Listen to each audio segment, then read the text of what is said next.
women, half the places of work. To the school kids, alighting from one matatu board in another. But on the third floor of this building, lives a man, but not just any man. His name. What's his name? Ole Kulet. I have worked myself from the ground up, and I'm still destined for greater things. That is a characteristic of him. That should only be considered evidence of a well and successful He is a life. contentious brain that seems to question every aspect of life. He has a shrewd brain that stood him in good stead in the struggle to rise to the rank. Now to rise from a coveted position of a commercial manager at the Agri-Mix Limited. But why am I not successful? He really thought he was never successful. He only thought of greater success of others, and even at the family front. He felt it by nature. And why don't I have a son? To him, he prayed that he could get at least 3 sons. But he ended up with 2 girls. I want a son. He wanted a son. Even more obnoxious with the fact that, despite of all his achievements, his brother, who was made in Assyria, was considered the head of idol by the community. It hurt him.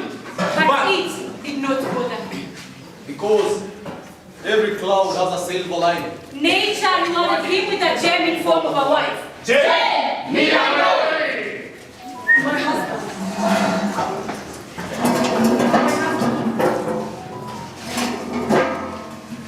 Wow. My wife. You know, from the first time that I saw you in that church service in Afila, I was stunned. Come on, I was happy. You know, from the moment that I saw you, I was obsessed. And now it has been 22 years down the line, and I'm still obsessed. And I'm very grateful for giving me my 2 daughters. That is Dayo and Lucia. And speaking of them, where are they? Can you call them? Tario? Yes, Tario. Come.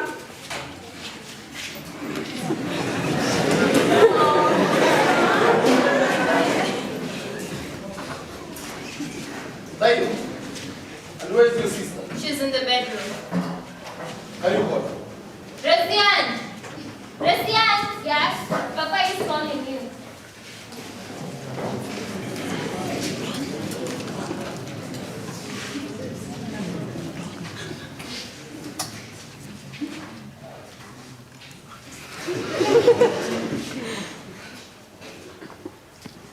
Can you close that book? Nonsense! Resian, you still have the guts to come here in front of us in the room. Huh? Now can you take that book to your room? And go to the kitchen and start preparing breakfast. Am I clear? Now can you go? Get out of my sight. Nonsense. Papa, I have something to tell you. Something. Yes. Okay, I'm listening. Huh? So, as you know that I've been bringing home trophies music and our festival. Yes, of course. There is this broadcasting station that has discovered my talent that has invited me for a music extravaganza. Can you listen to me? No daughter of Ole Kulet will so demean herself and her family to perform in public in next thing we call it again. It is one thing to perform in school festivals, but to perform in a public gathering is one short step to heaven. No buts. And I'm not having this kind of discussion again. Am I clear? Now can you join your sister in the kitchen? Nonsense.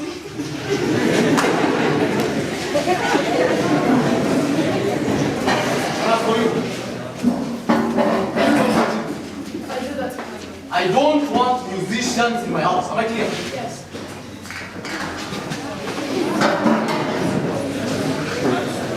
Agri-Mix Limited had been Ole Kulet's main source of income, but now it was closing its doors on them. Tario? Yes, Yayo. Come.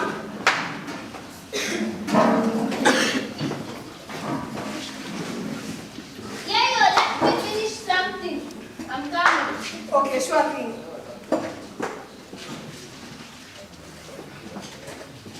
My wife. Yes, my husband. How are you? Fine, thank you. How is your day? My day. It was fine. It was fine. Why do you do this now? My wife. I need to tell you.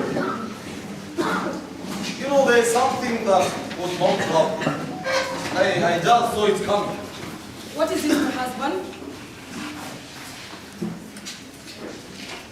I have been retrenched. What? Yes. But don't worry. I have already planned for this. And I built a new house in the city. I want us to relocate. What do you think about the idea? It's okay. Let me go inform our daughters. Please do, I appreciate it. Yes. Jim, Yes, ma'am. I love I love you.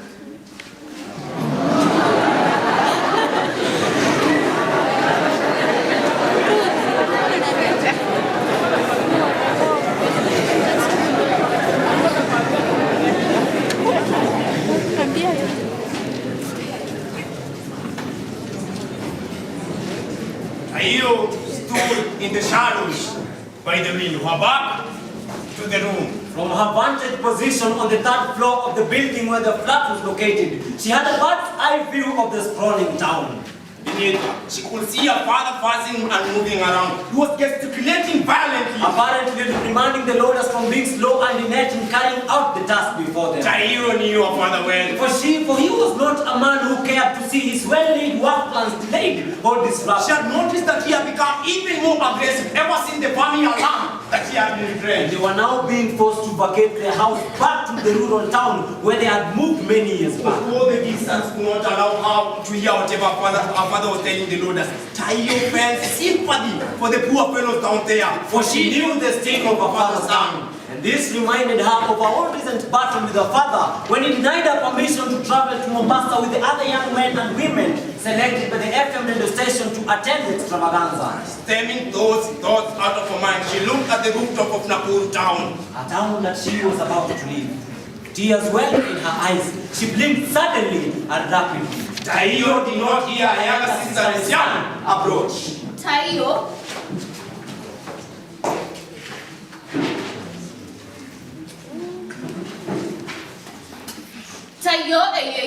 what do you think life is going to be like in Nasila? For heaven's sake, Resian, how am I supposed to know? I suppose it's going to be very different from the kind of life I used to hear, isn't it? Most likely so, yes. But it seems so very strange to be living in Nakuru town. Yeah, we have always known that it's our father's plan to end up in Nasila. That's why he built that shop he has always spoken about. But now that he has been retrained. Tayo, is something amiss? No, nothing's amiss. But I'm somehow worried, dear sister. What do you think will happen to us if the shop further intends to open does not become as successful as he hopes? Resian, I do not know any better than you, but I overheard Papa tell one of his friends that he's going to stock the shop with agricultural inputs. Nasila is an agricultural area, so business is bound to do well. Let's have faith and hope for the best. I do not want to work at the shop. I want to come back to Nakuru town and join Egerton University. I want to take a course in veterinary science and become a veterinary doctor. Yes. I'd like to read everything that is there to be read and wear a graduation medal at the end of the 4 years. Yes. Yes. I'd like to be called Dr. Resian Kaelo. You ain't laughing at me, are you? No, I'm not laughing this. You know, it has also been my ardent ambition to come back to the university. How nice it would be for people to let the both of us come. It would be wonderful. That is why you have to persuade Papa to allow us to come back to Nakuru and join Egerton University. I can't promise that certainty is. You know father's stubborn nature. But he always listens to you, Tayo. Please try. Okay, I'll try. Tayo, what on earth are you doing at the window other than helping me park? And you, go downstairs and check what your father is doing. Are we ever going to leave? They have finished loading the lorries here, you know. Quick, here comes Papa. You better be found in the company of you before he spoils our day this chapter. Now let's go. Hey you! What are you doing here messing around? I'm not paying you for nothing. Nothing, sir. Can you turn that up? Sorry. Hey, sir. Yes. Ready to go? Yes. We must leave straight away if you want to get to Nasila early enough to offload the truck and arrange the new furniture on yours. Are we ready? Yes. But before we leave, I would like us to pray to ask God to give us journey mercies. That short speech poignantly brought sense back to them. They were leaving Nakuru town, and this time it was for good. Dear everlasting God, Amen. Let's go.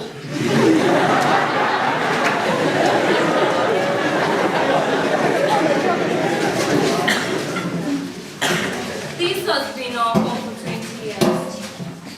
But now we'll be leaving. I'll miss my boyfriend.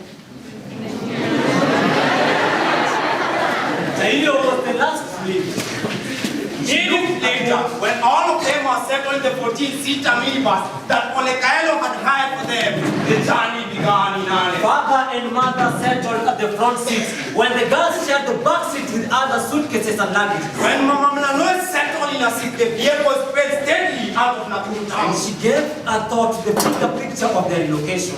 And when her husband mentioned about his retrenchment, she was dumbfounded. She began to see the brand new house and a well-stocked shop that her husband had promised to set up on the right side of Nasila She town. saw a chance for family to share in the good fortune enjoyed by those who had already settled in the rural. But above all, she knew that it would be easier to marry off her 2 daughters in the new town than in the melting pot Nakuru town. Yes, 2 sons-in-law will catapult them straight into the center of the community There was, affairs. however, a sensitive matter in the whole affair. Women friends from Nasila who came to visit her started asking her intrusive questions regarding her 2 daughters. The names they used to describe her daughters came back to haunt her like tormented spirits of a past that was soon forgotten. Intoyele Memelana and circumcised girls. Fasimele Ole Kaelo, his 2 daughters had occupied 2 separate places in his Taio. His eldest was his pride. She was the proof of a fatherhood. And when his wife became pregnant the second time, he prayed adamantly for a healthy baby boy, but this was not to be. So at 18, when Mama Mlanoe was so young, she got married to Pasmei Ole Kaelo.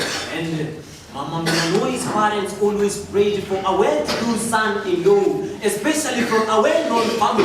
And so they accepted Pasimei Ole Kaelo, and so did she without any resistance. While Ole Kaelo started knowing about Resian, Taio was skin and symmetrical. Signs of early womanhood were evidence in Resian. Minutes later, the journey began in earnest.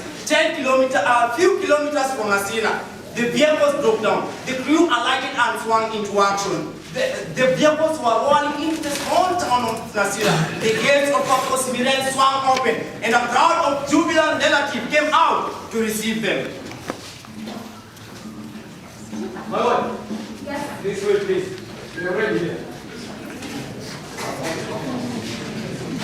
Oh, brother! Brother, yes, Young brother. yes, I'm fine. Long time no see. I hope you're good. I'm good, yes, brother, yes, Wow. My people of Nasila! My people of Nasila, come! my wife, yes,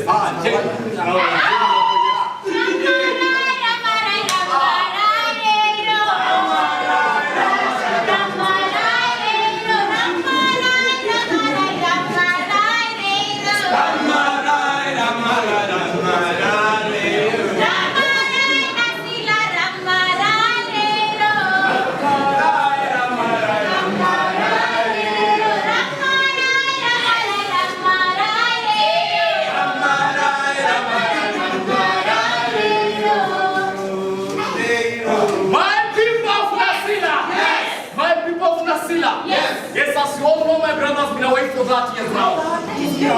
And I have always acted as the head of the Ingolingeri clan. When there were entertainments to be performed, such as the decision of girls, circumcision of boys, and betrothal ceremonies, I was always there to represent my Since I was young, there has been no any dispute between my brother and I, simply because I respect him. Even though my brother has only 1 wife and 2 daughters, and I have 4 wives and 16 children. Yes, I still respect him and is the only joy of this community. yes, brother, welcome back. Thank you very much. Yes, you know, people, yes. Now, this is my lovely wife. Yes, as you can see, brother, big up to her. Brother, they say I'm a baby. Yes, don't baby. Brother. Yes, and I have my first wife in the water. This is my first wife. Are you see her? Yes, this is my first wife. Thank you, welcome, brother. Yes, these people are waiting for you. Yes, of course. Yes, boys, check this boy. We were waiting for you. Yes, yes, brother. I like Nasila. Yes. Can I tell you something? Yes. Something so sweet. Hey. My lovely wife has told me that food is ready, so we can join outside.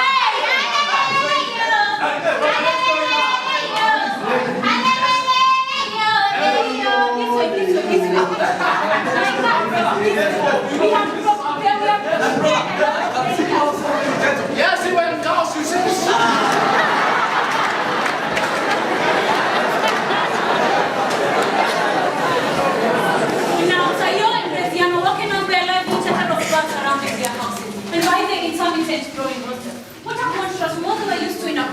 They were always looking up by a rowdy clatter that until their ears had done. And now, Tayo lazily got to her bed and sneakily dropped herself at the window.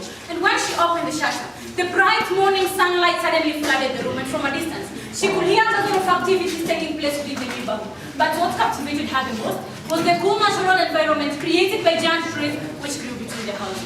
Rezianto stiffly left her bed and joined Tayo at the window.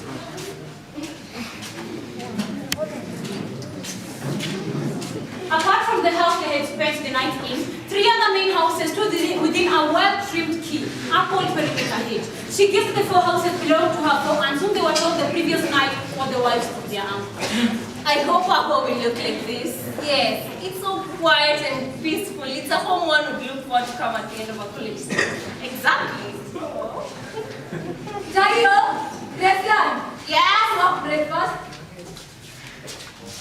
Now, seeing that they had the whole morning to themselves, Tayo and Rezian told their mother that they wanted to take a walk around the neighborhood after breakfast. Their mother permitted them, but warned them against strangers who might take advantage of their familiarity. Tayo, I am loving this serene atmosphere. It's so beautiful. And by the way, what did you make of the outfits in the restaurant? Honestly, I don't think all is well. Beneath the veneer of apparent happiness, I detected some apprehension. A certain Gregory of some sort between the four. What a terrible person you are, dear sister. You're not free to be a guest in anyone, so how dare you make such judgments? I thought their lives was in the past. Papa is forced by his classmates that we should undergo the ritual. I don't know. I don't even want to imagine what will happen to us. That is why you have to persuade Papa to allow us to go back to Nakuru and join Egerton University. I'll do that soon as yes. How soon is next time, yo? Hush, dear sister.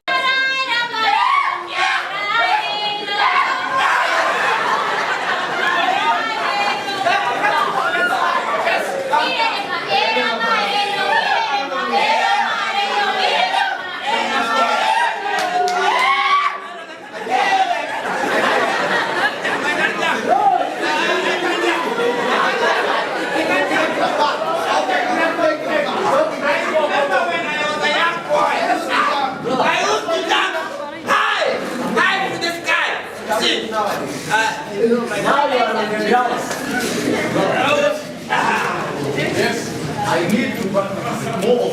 Yes. Yes, that is it. And so Mama Milanoy, the perfect hostess, wore a purple silk dress and was moving from one group of revelers to another when suddenly Tayo's eyes caught sight of a young and tall man who was moving across the room towards her direction. She recognized him, and her heart missed a beat. Momentarily, his bright eyes met her. They were perfectly set for a young and handsome.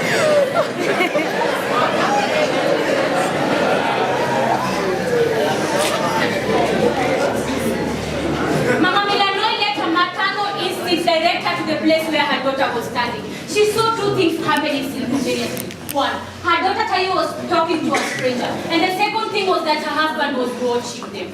One can never tell you Ole Kaelo. He can be a dreadful spoilsport at times. Ole Kaelo, however, did not interfere. How beautiful my daughter looks. She's the very image of me at her age. She let her mind wander and wander. I wonder what would have happened if I found a young man, young enough as the one my daughter is talking to, fallen in love, and eventually got married.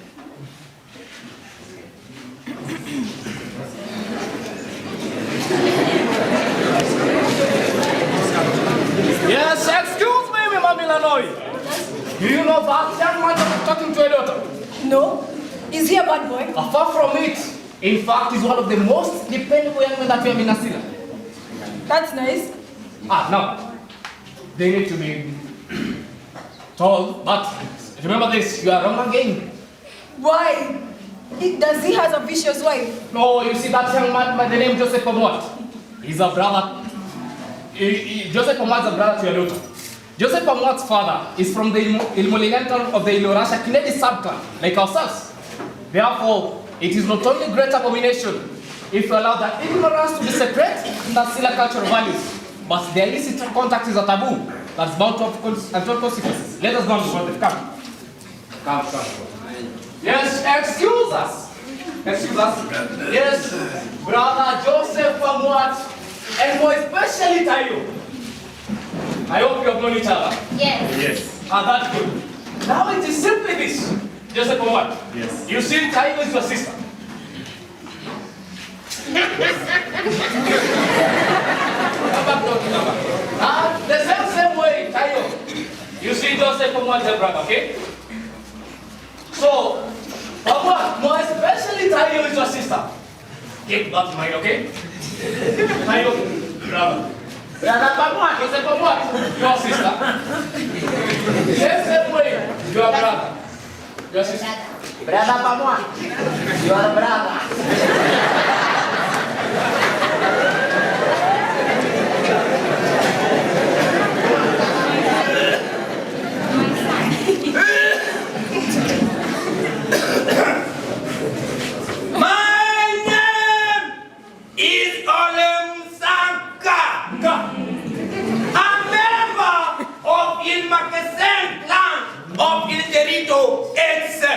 Yes. Nasila is a Ma house. And anybody born of Ma is entitled to his own shelter. Nasila is the blood and marrow that gives sustenance to the body. And the body is the collective masses of the Ma.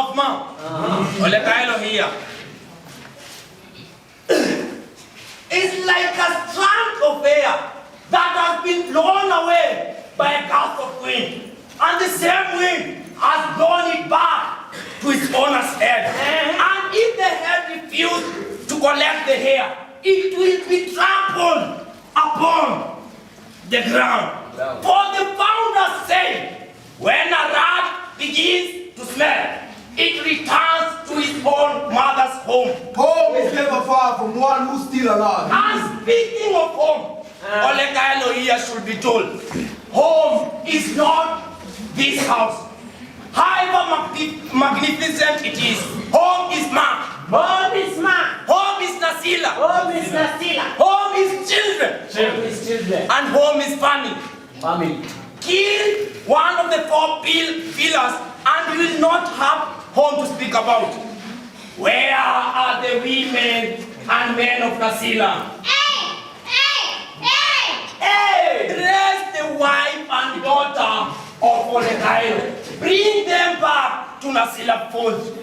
Where are the elders of Ilmulelian? This is your man. Cut him loose from the snares of an alien culture. And where are the daughters of Ole Kaelo? Where are the daughters of Ole Kaelo? And here they are. Listen to me. Do not listen to the crusaders who are going on perpetrating that we should maintain in Joie, Nimengalana, duty in our daughters. Daba! May she go down with the setting sun. Down!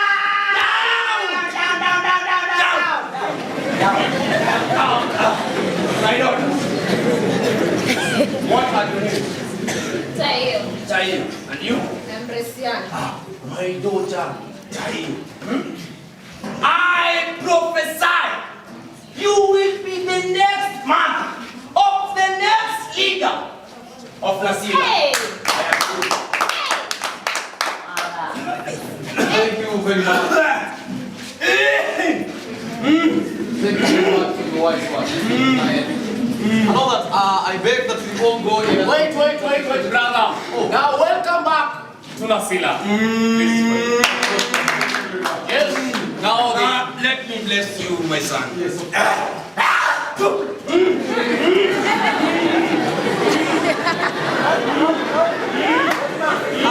I was saying, let us go in and continue with our celebration. Hey! Yes, this way, please. Yes, you can go. Yes, come. This way.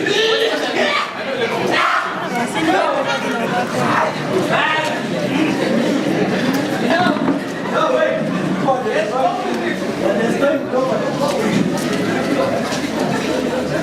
Joseph, from what? In the evening, she felt as the family separated from her sister.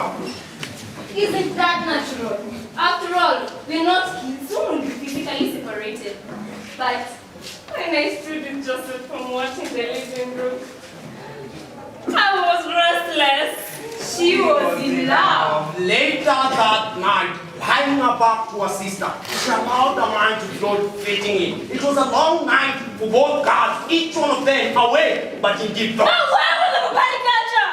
Where was the cable of life is in Jack and until justice in this life? She wept until she knew what tears left in her eyes. She was angry. I'm angry at everyone in Asila. But most especially her uncle, Simiren, whom she blamed for ruining her relationship with Joseph Pamois. the mere mention of Joseph Pamois evoked delightful feelings in her heart.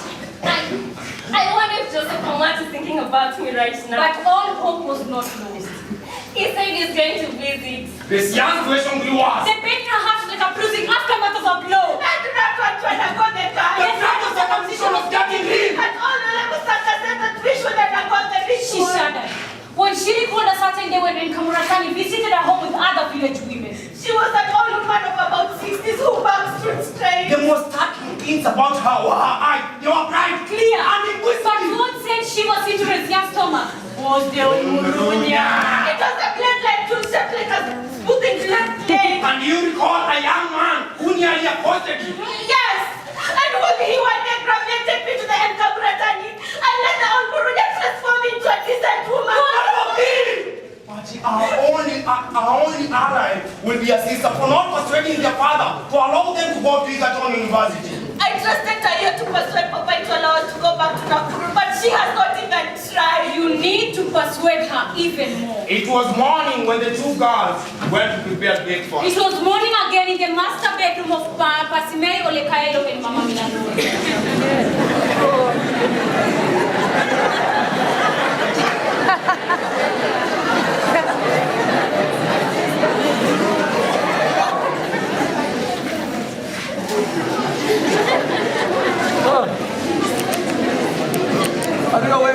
It's wake up time, my dear.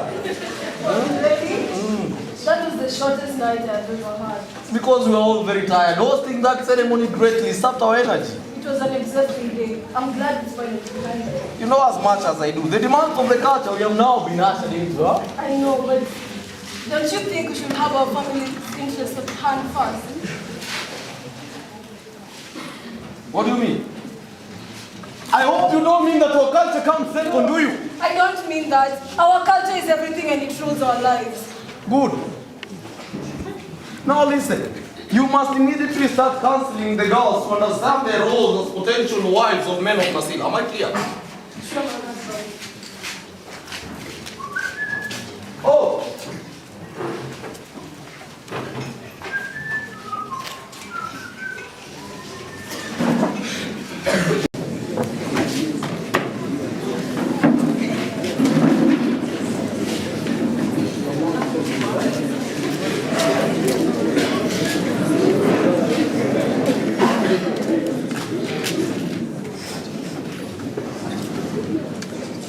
Good morning, Dubai. Morning to you. Go to Tayo. Go to Tayo. Yes, my husband. Can you look at this daughter of yours? When Tayo is working herself to the bone, she just lazes around like an overfed lizard in the hot afternoon sun. Would you please? Will you sit upright like a respectable man? Look at the streets and slouch on that chair like a good-for-nothing lout. I'll not be surprised if you soon become a hunter. Nonsense. Can you take that book to your room? What's wrong with her?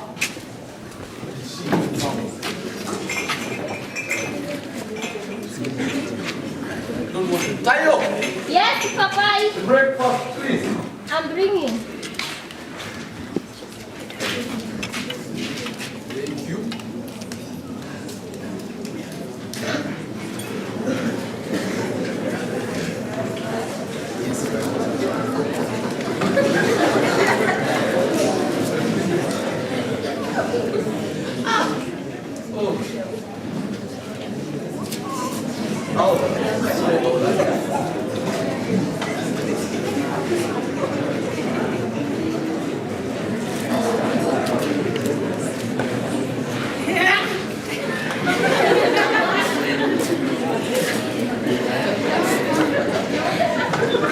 Come on.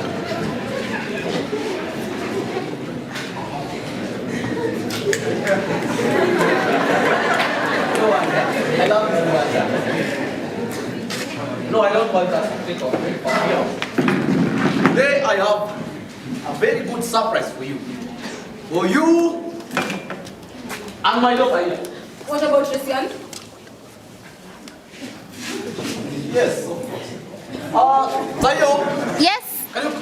No. Resian! Resian! Yes, Papai. Can you clear the table?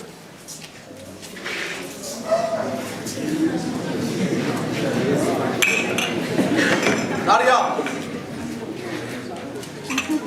That's it. Come on, let's go. Today I want to take you somewhere. Come on, Tayo. What about Christian? Everybody will Don't worry about her. She knows the way. Come on, let's go. Christian, come, let's go.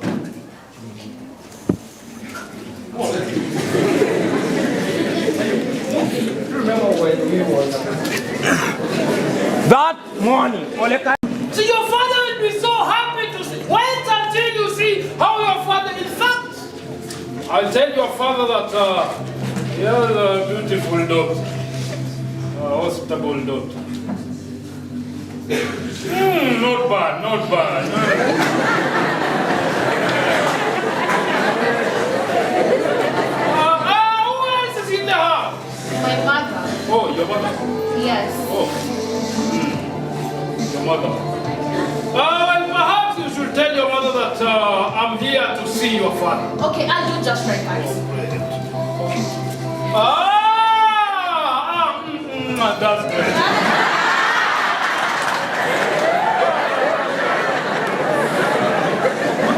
What an ill-mannered devil this man is.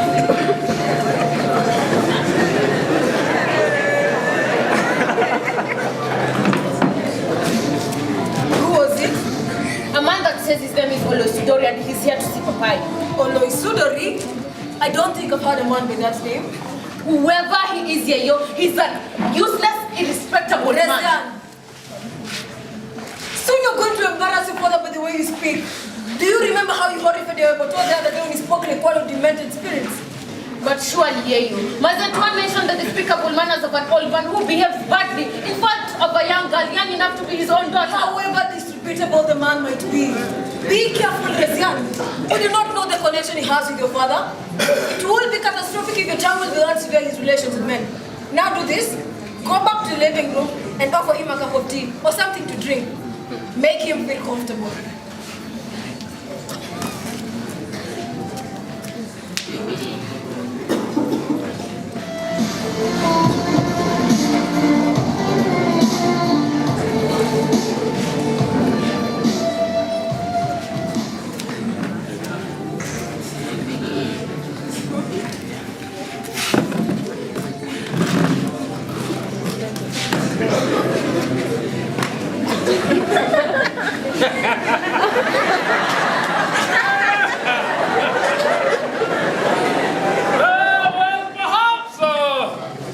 It must take you long for you to decide whether to give me a cup of tea or no. I'm sorry, but we always serve tea to our visitors, even if our mother has not asked us to. Well, in that case, I must say that I'm very sorry for my mistaken thoughts. And,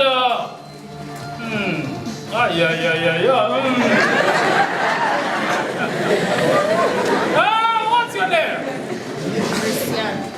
Oh, Resian. Resian and Kaelo. See you later, brother. Yeah, your papa is home. Hey, what is wrong with you? Why do you run like one who has seen a ghost? I am terribly sorry, Papa, but there is a man who has come to see you. A man? Yes, Papa. Is he a carnival that runs so reckless? Huh? No, Papa. And what is the man's name? He said that his name is Mr. Edward Olosudori. Oh my God. Mr. Edward. Yes, Papa. And he was saying... Shut your mouth. Mr. Edward, of all people, I wonder what has gone wrong for him to come looking for me. Mr. Edward! Ah! What an unexpected pleasure to have you in my And the humble house. pleasure is all mine, Brother Ole Kulet. Oh, please, have a seat. Thank you. Have a seat. Resian, where's your mother? She's in the kitchen preparing lunch. You see, I told you that your father will be so happy to see me. Yes, of course. Dr. Tayo. Dr. Tayo. Yes, my husband. Come here at once. This is great. Resian. Not bad. No, have a seat, have a seat. Have a seat.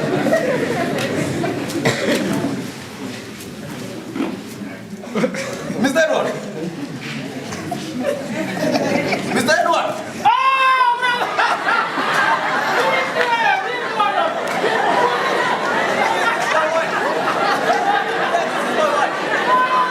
Oh, brother! Yes, he's called Jane Villanova. This is my lovely wife. My wife. Thank you. This man here is Mr. Edward Olosidori Longia. You see, this man has helped me get some few contracts, and we are still organizing others. Isn't that right, Mr. Edward? That's right. And this man is the one who helped me with the financial stability that we are now enjoying here in the city. So this man here is more than a brother to me, and there is nothing. And I repeat, nothing he ought to be denied in this home. Am I clear? Yes, Now, I get it. Mr. Edward, Yes. welcome and feel at home. Thank you. My husband, I Yes. beg to leave your presence. I was busy doing some stuff in the kitchen. of course, you're free. No problem. Just have it. Not bad. Brother Ole Kulet. Yes. Mr. Edward, Yes, that's business. business is fine. Everything is going smoothly. And if I may ask, what brings you at this time at my Well, humble? as I said earlier, Yes. business is doing great. Business is good. And you're doing great. Yes, of course, I'm fine. Oh, I see. Yes. Now, Brother Ole Kulet. Yes. See, I am interested in your daughter, Resia. Yeah. Excuse me? Yes, you heard me. You see, I also have another friend of mine who will be also interested in your other daughter. In fact, will be released off your two daughters. Mr. Edward, please. Can you ask me of anything else? Anything. Anything. But please. Please spare my daughters. Please. Okay. Are you not the one who just said here that there's nothing I should be denied in this house? Oh, you are just pulling my legs. No, Mr. Edward, I wasn't pulling your legs. Now, please. But you know it is my responsibility as a father to take care of my own children. You know that, Mr. Edward. Of course, I know. Now, listen. I've given you some few weeks for you to decide. And just remember that the wealth you have is because of me. This house you are living is because of me. The shop that you have, don't forget that. Now, let's have a walk.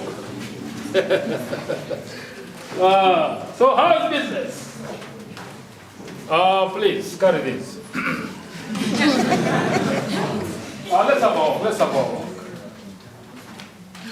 Yes, of course, Mr. Edward. Yes, great. I see, you are doing great. Yes, I'm fine. Yes, that's great. That's great. I see. Oh, you have a new hairstyle. That is great. I see, Brother Ole Kulet. You see, another change.